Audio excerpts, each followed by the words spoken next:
আসসালামু আলাইকুম রহমতুল্লাহ। আজকে আমি প্রবাসী বউদের নিয়ে উদ্দেশ্য করে একটি কথা বলতে চাই। হয়তো আমার আজকে এই ভিডিও অনেকে প্রবাসীর বউ হয়তো আমাকে গালি দিতে পারে। গালি দিলেও আমার কিছু আসবে না, কারণ সত্যি কথা বলতেছি। প্রবাসী যারা আছে, বেশিরভাগ মানুষ বাঙালি যারা প্রবাসী যারা অবস্থান করতেছে মধ্যপ্রাচ্য সহ বিভিন্ন দেশের মধ্যে, সবাই তো তেমন বড় ধনী ঘরের সন্তান না।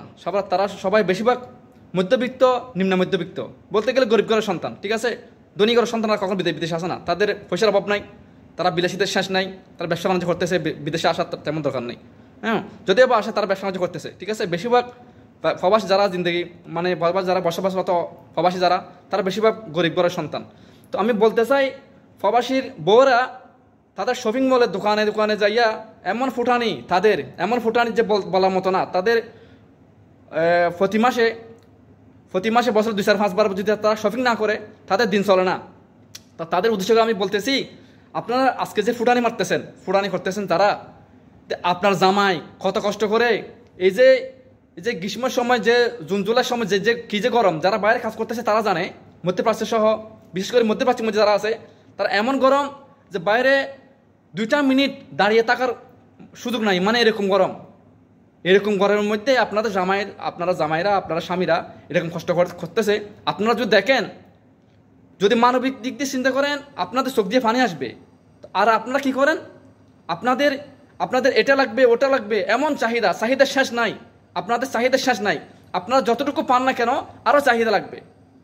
তো এরকম চাহিদা করতে করতে হয়তো ওই মানুষটা আপনাদেরকে বোঝাই না, আপনাদের যে কি করে চলে, তাদের যে কত কষ্ট করে টাকা আয় রোজগার করতেছে, তাদের অনেক সময় বেতন খাতা দেখা যায়, অনেক খাতা সহ বিভিন্ন মধ্যে পাচ্ছে বাংলাদেশের হয়তো বা 35-40 হাজার টাকা তারা বেতন পায়। কিন্তু তাদের নিজের পকেট খরচা আছে, আনুষঙ্গিক উন্নয়নের খরচা আছে। এটা যদি তাদের বাদ দিয়ে তাদের দেখা যায় হয়তো বা 40 হাজার টাকা বা 35 হাজার টাকা থাকে। হ্যাঁ, রুম খরচা, বিভিন্ন খরচা বাদে ওই টাকা আপনাদের কাছে পাঠিয়ে দেয়। তাদের মাস শেষে তাদের পকেট শূন্য। এই কথাটা সত্য, তাদের প্রবাসীর থাকে পকেট শূন্য। কিন্তু আপনারা কি করেন, আপনাদের চাহিদা শেষ নাই। আপনাদের বউ বাচ্চার জন্য, অমুকের জন্য, এটার জন্য, ওটার জন্য, হ্যাঁ, সুযোগ পেলে আপনাদের দাওয়াত সাবাতে আপনাদের বলা সীমা নাই, এরকম চাহিদা। একটুবার মানবিক হন। প্রবাসীরা যে কী কষ্ট করে তাদের টাকা আয় রোজগার করতেছে, তাদের জন্য একটু সহনশীল হন। সহনশীল হলে কি হবে, আপনি একজন ভালো মানুষ হিসেবে, একজন ঘরের বউ হিসেবে, ভালো বউ হিসেবে আপনি পরিচিত হবেন। জামার একটু মানবিক দিক দিয়ে কী হবে, মানুষের প্রবাসী যে জীবনযাপন করতেছে তার অন্তরটা অনেক বড় হবে, সে মানসিক শান্তি পাবে। পরিশেষে সবাই প্রবাসী আল্লাহ ভালো রাখুক এবং প্রবাসী বউদেরকে আল্লাহ বোঝার তৌফিক দান করুক। আসসালামু আলাইকুম রহমতুল্লাহি ওয়া বারাকাতুহু।